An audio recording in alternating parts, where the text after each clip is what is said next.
Hi, this is Siofra's Magic Alcove, and I'm Siofra Bradigan.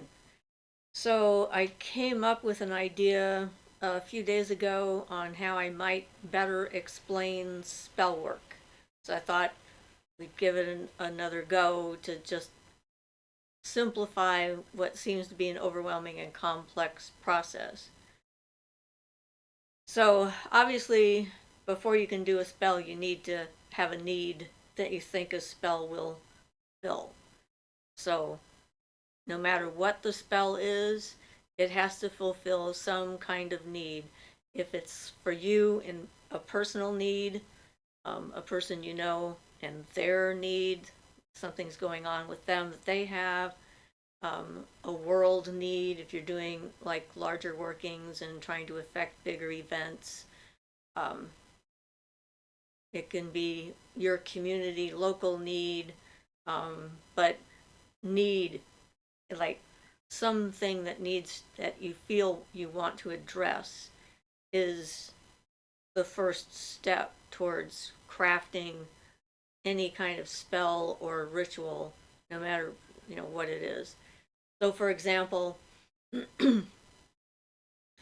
when we had a local doctor here who I came to understand was a danger to our community, that became something I felt I needed to deal with. There was like all sorts of, I mean, he had people, vulnerable people.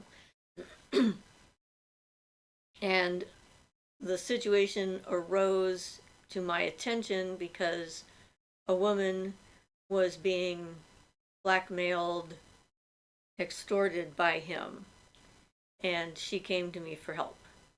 So that was the need in that case. It can be obviously different things, like I've had lots of people come to me with a need for healing or um, some assistance in a situation that they're dealing with, and I have to decide whether I'm interested in doing anything about it or not. We have personal needs for clearing our own selves or healing work on ourselves or what have you. But that's the key, is like you're not even going to think about spell work if you don't feel that there's something you should. I don't anyway. Some people just do spell work for practice, which I can't comprehend because, but you know, that's me. So in this particular case, when I came across the need, I built a mirrored box to make this guy's actions come out in public so that the community at large could see what he was doing and take care of it. And I've said this, I've talked about this one before. We actually ended up having his medical license pulled. Unfortunately, it had to wait until someone lost a foot. He was a foot doctor. And the person who asked me for help couldn't do the part that would have helped her. She wasn't capable at the time of doing that. Like that happens. But off track. So, need, number one. So, once you've identified what the need is, if there's a target for the need, in this case, the doctor, he was the target.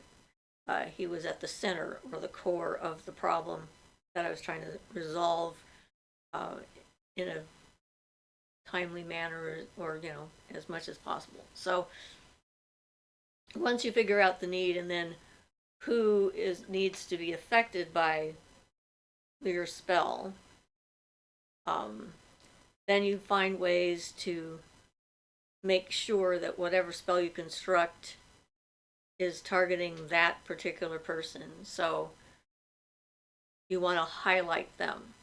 The universe really can't tell us apart unless we highlight something. It's like we're just a whole bunch of mass of things moving around doing things. And it's not like it knows us as individuals in particular.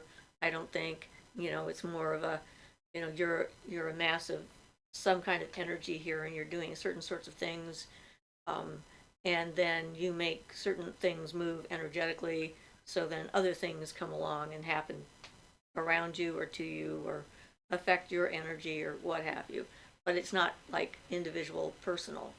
So if you want the universe, the energy that exists around us, magic, to do a specific task, you need to find ways to aim it, and identifying the person is how you aim the universe. They're sort of, putting a light on them. It's like you got like a mass of 1 billion or more people out there. We've got what, 7.5 billion of us flying around the planet right now, and you only want to affect one person.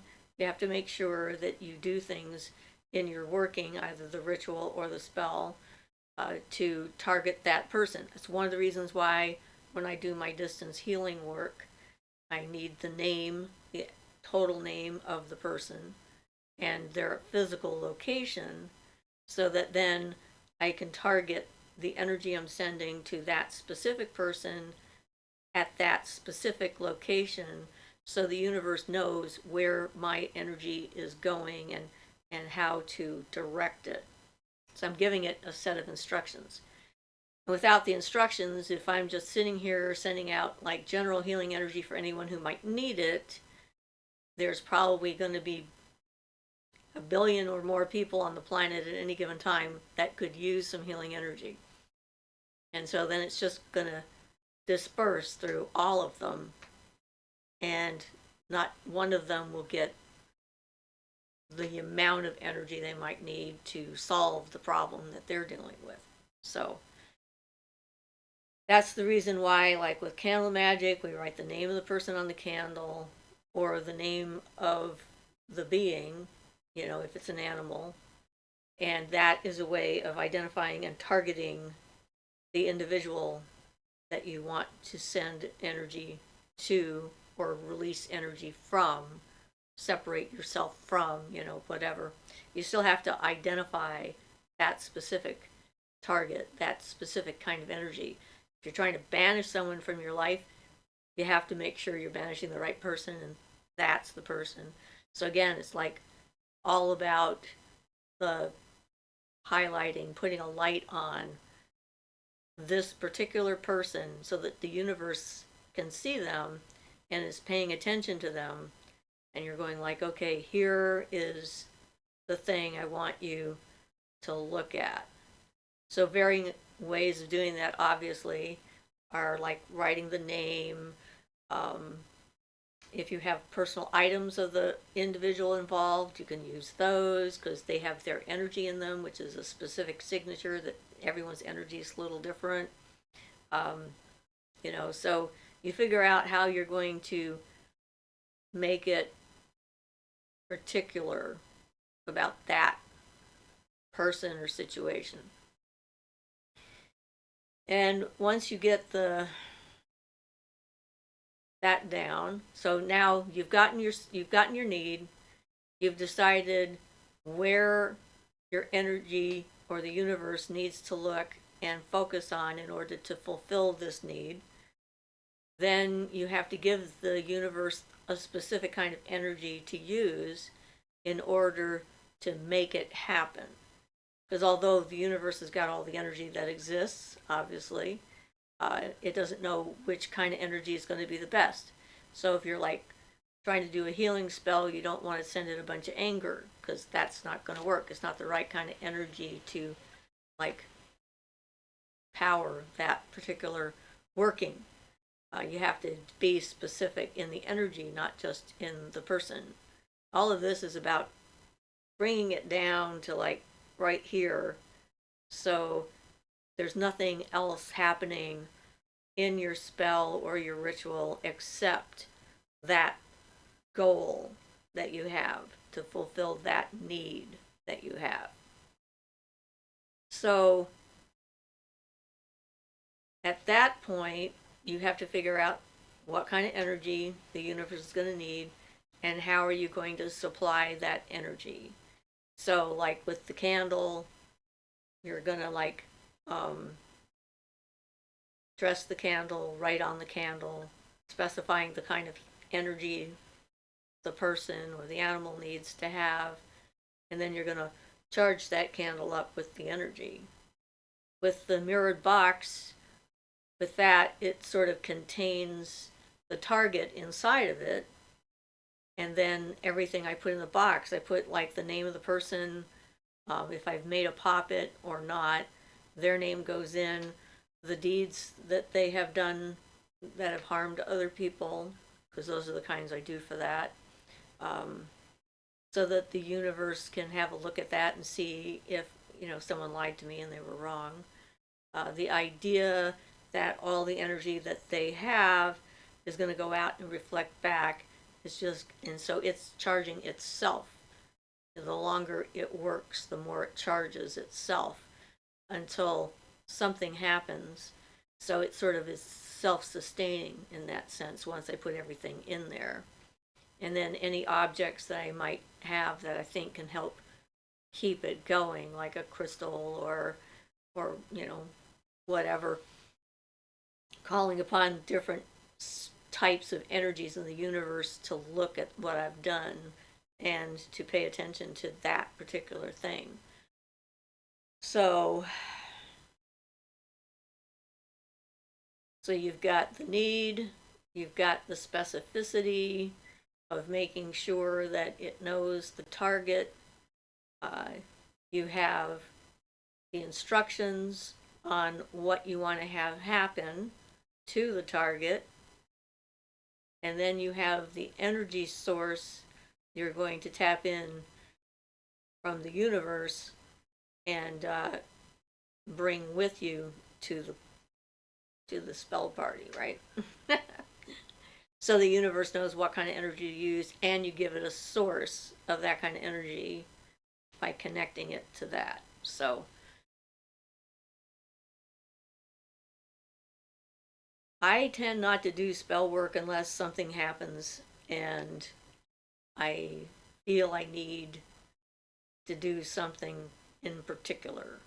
So I've never actually just done spell work for the sake of doing spell work. I mean, I've done rituals to help myself and that kind of thing. I've done a lot of healing, which is one of my focuses in this life, is to try and help people find out who they are and feel better about themselves and get the energy that they need in order to succeed.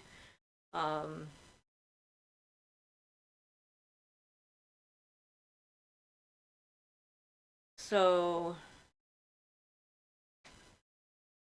one of the ways of charging a spell is, of course, by doing a circle and raising energy to put into it. So you can raise energy yourself. You don't just like say, hey, use this healing energy, boom, here it is. You actually have to accumulate it to put into the spell. So like when we're doing group kinds of activities and we're building up energy by going through the process of a ritual, which is similar to the spell in that a ritual is going to fulfill a need of some kind, and then you're going to, create the space so that the universe can see you and find you and know where you are. Then you're going to raise energy for the universe to use, and then you're going to give it a set of instructions what you want it to do. Send healing energy to so and so, whatever it happens to be. So you can bring deity into it if you are working with a deity, but you don't need to do that if you're not working with deity. And that's perfectly fine because energy exists whether we believe in it or not. It's like it's there. And so you need to find a way to charge up the spell with your intent. Now, intent is just the need, really, and you intend to have something to happen, but without giving due care and attention, without designing the specifications of the spell, without supplying that energetic connection and so forth for the instructions to follow and to do something, intent, just saying I intend this to happen, isn't enough. And okay, so here's a good example. So one of our students at one point, we've talked a lot about love spells being a bad idea, and she decided that she was going to do a really serious love binding spell, because after she left the group, she gave us some books, and in one of them was the spell that she actually used, and found out how serious she was going about it, like making the person obsessed about her and only thinking of her and everything else. And then it worked, and she was in a relationship with this person, and they got more and more obsessive, and then they got abusive, and then she wanted out, and she was having a heck of a time getting out of the relationship because she'd done a good work on her spell to start with. So always think it through before you get started. And so she came to me one day and confessed what she had done, and said she thought she had made a mistake. She didn't tell me the extent, like the entire nature of the spell, but I told her that however much energy she had put into making the spell, she needed to put at least that much energy in to disbanding, dissolving, breaking the spell, undoing it. And she didn't listen. No big surprise, considering later found out she was a sociopath and kind of psychotic sometimes. So she decided that just deciding it was gone was enough. And she came in one day over to our place. She says, well, I broke the love spell. I saw the sun rising in the morning, and I said, as the sun rises, the spell is dispersed. Bam, and I was done, and I'm sure it's finished. And it wasn't. It didn't work at all. There was so much more for her to undo. When she told me that, I'm like, okay, this is definitely not going to end well at this point. She didn't listen. I don't know why people come and ask me for advice and then refuse to follow anything I say. It's just the way things are sometimes. People often have to find out the hard way. So, and it was fairly typical of her, because she enlivened a statue. She had a garden statue that she enlivened. And I went over to her house one day and immediately could feel it. It was a Kuan Yin statue, and I could instantly feel the energy, and I knew what she had done and that she was feeding it, what we call it. It's not real food, giving it offerings, giving it attention, giving it energy to help it wake up, and it worked. And then when she moved, she decided to move. Being a responsible person like I am, we were over at her house for her yard sale, and she has this statue for sale, and it's still enlivened. I can feel it, and I'm like, you need to undo that. You need to release that energy so that there's not any potential backlash with the person who might buy the statue and everything else, because you can't just create something like that and then abandon it. It doesn't seem to work well. So first she decided I was just an idiot and ignored me. Then she decided, okay, fine. So she went and took her athame and stabbed the ground next to the statue and said, I drained you into the earth and now you're done. And then she came to tell me she had fixed it. And I'm like, that's not how you fix that. That's like an act of violence that did not help. And actually, if anything, made things worse. But again, didn't listen to me. And then she called me up the following day to tell me that she found a good home for the statue. I volunteered to let her keep it here, and then, because at the time she wasn't planning on leaving forever. And I figured that, we knew how to take care of it, so she didn't have to make it a non-magic statue again. And then we could make sure it was safe and in the right hands. And then when she found a new place, when she came back, she could take it back and move the statue back. But at that point, she didn't trust me. Paranoia it was getting completely out of control.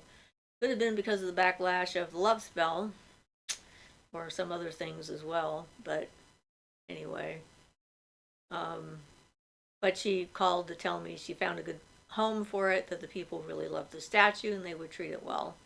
And I'm assuming the people are probably fine, because Kuan Yin is sort of a non-violent kind of goddess form, and I doubt that she would take it out on them, but still, the person who did it in the first place is probably still suffering some of the consequences of her actions.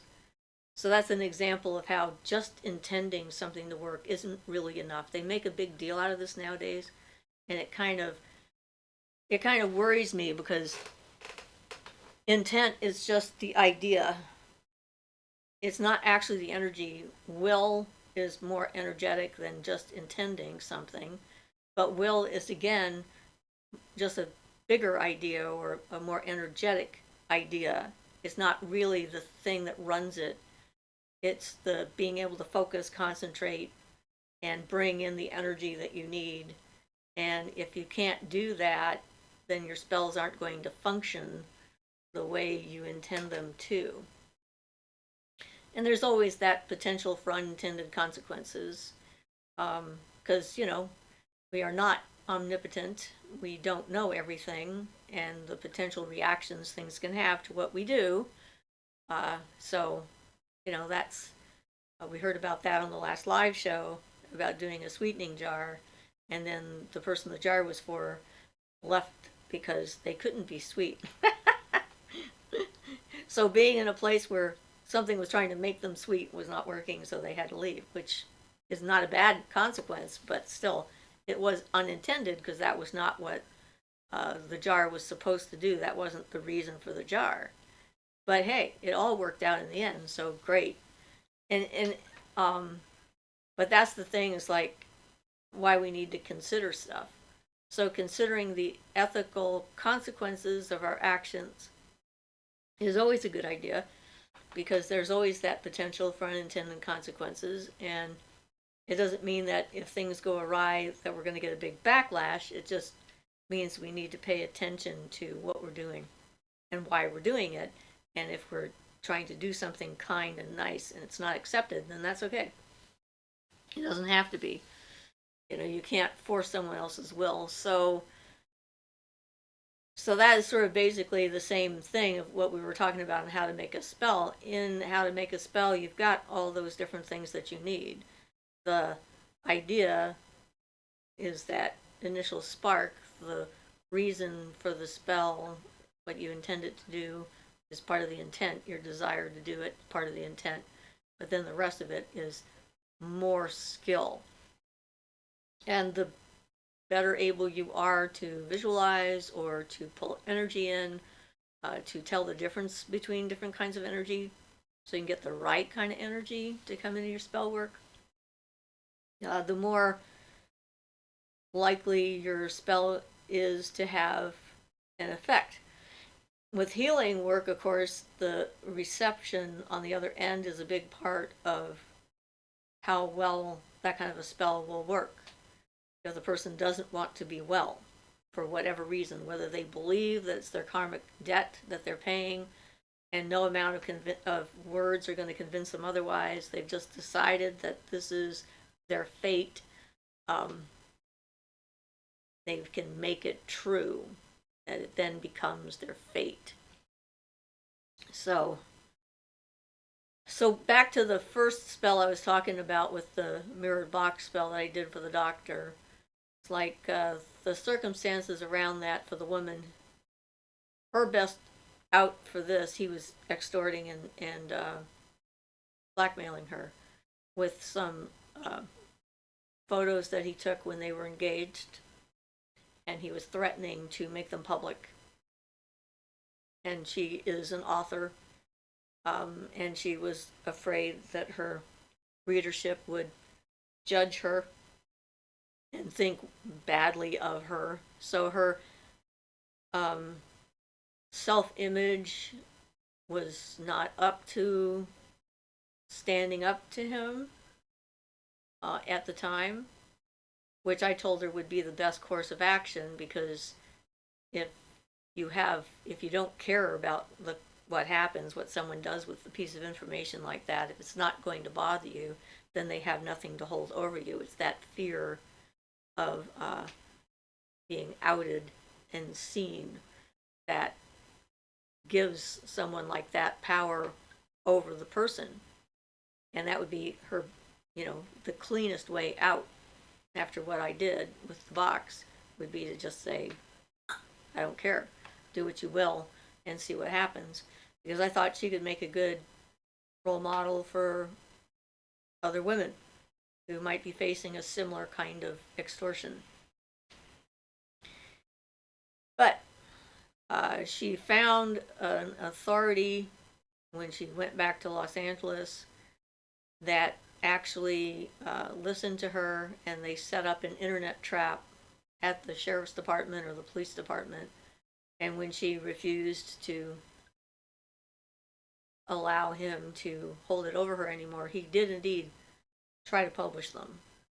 But in the process, he published them directly to the police computer, which gave them probable cause to go into his house and get her originals back. So he couldn't do that to her anymore. And he ended up going to jail. So it worked. You know, it wasn't how I would have done it. Apparently I'm more in your face. But I'm glad that she didn't let me push her around, and she did it her way, and managed to keep that stuff private because that's what she wanted. So that's the other thing. It's like there's a lot of personalities out there and a lot of states of awareness and readiness to take on a fight of one kind or another. So it's similar to like the evocation triangle that we talked about on one of our live shows, trying to explain how the triangle that the being is supposed to manifest in isn't a trap, it's like a target. And that's the same thing. It's like the circle and then doing the triangle and doing it on all three planes and filling it with energy, so it's like a beam going out into the sphere that we're trying to work with, and then it gives the being the energy that they need in order to manifest or communicate, and a target in which to land so that they come to you, not some random person who happens to be thinking along the same direction somewhere else on the planet. But that's what it's all about. It's like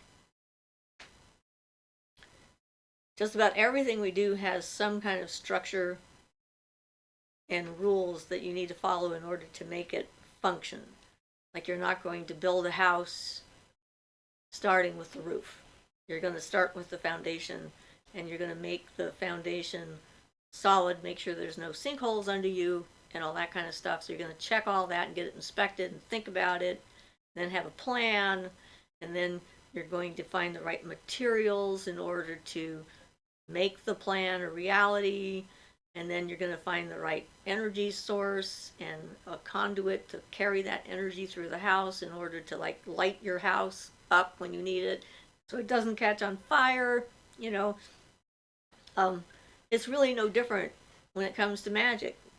It's a little bit more difficult to visualize in some ways because you're working with energy that's kind of, it's like air. It's kind of hard to like grab some air and like push it into a shape and make it do what you want it to, and then build on it. It's kind of a little bit less substantial than a house, but I think it's a good analogy. It's like if we're going to be able to figure out how to work with this energy, which is magic, which is part of the energy of the universe, then we need to find methods in which to interact with it that have a certain set of rules that we can use that will allow us to interact with and engage in some kind of back and forth with the energy and transform things.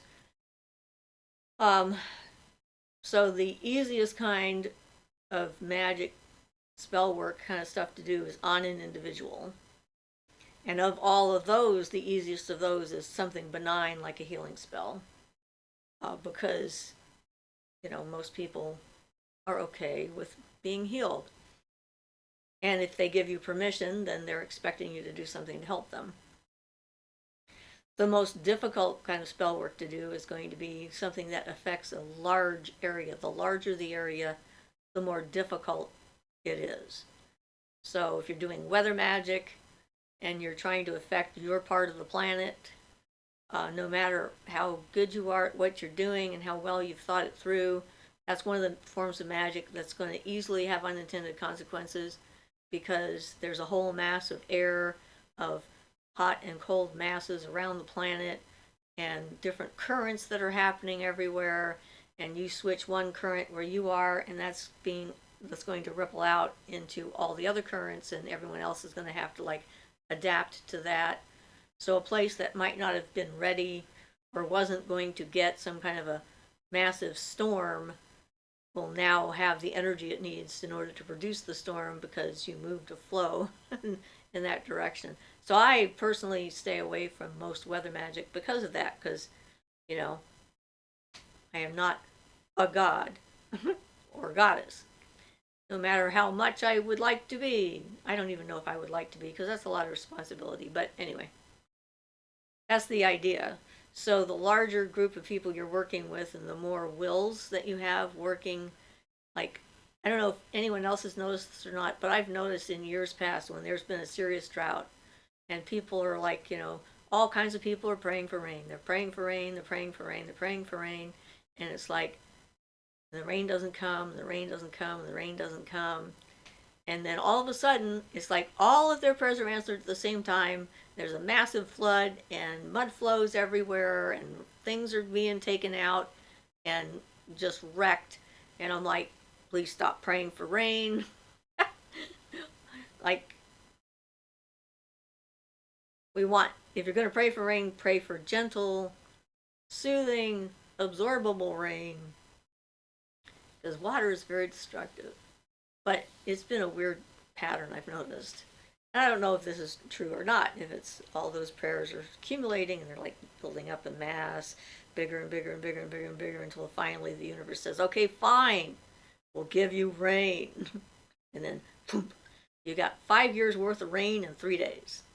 Are we good yet? And you're like, no, we don't want that much water. Yeah, so specificity is a good thing. Specify how much of whatever it is you want, because you never know when the universe decides to do it. It might be too much. So like with the situation with between Ukraine and Russia at the moment, trying to do a large working to like stop a war, it's very difficult. The British witches that put up a cone of protection around England, even though they had practically every witch in England there, weren't trying to stop the war. They were just trying to defend England, to keep Hitler from setting foot on British soil. And it worked. He bombed the crap out of them, but he didn't land troops. And so that was pretty amazing. And that was a ritual spell that was done in an hour of great need and danger. And many of those witches sacrificed their lives in order to make it happen, because they believed that trying to stop anyone's will, even a despot, evil person, was against the rules. And so if they were interfering in his will to invade, then they had to pay the ultimate price. And I don't remember now how many of them passed, but there were a number of them that died doing the ritual that very night. And so that's another reason to know exactly what you believe is happening, and what you think the functions of everything are, and what the consequences of things are. Because if you have a belief in you that if you do this, this is going to be bad for you, then if you do this, this is going to be bad for you. That's what shadow work is about, getting rid of those things so that you can do it without it being bad for you, whatever that happens to be. So anyway. All right, so that's just trying to find new ways to talk about the subject, and a few specific examples to try and give you a notion of what I mean by what I'm saying.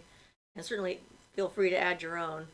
But, this is what we're working with. We're working with unconscious, subconscious, and universal forces, and figuring out how to aim them in a direction that will benefit us some way, or benefit someone else. So, all right, I guess that's good enough for that. So this is Siofra's Magic Alcove, and I'm Siofra Bradigan. Blessed be.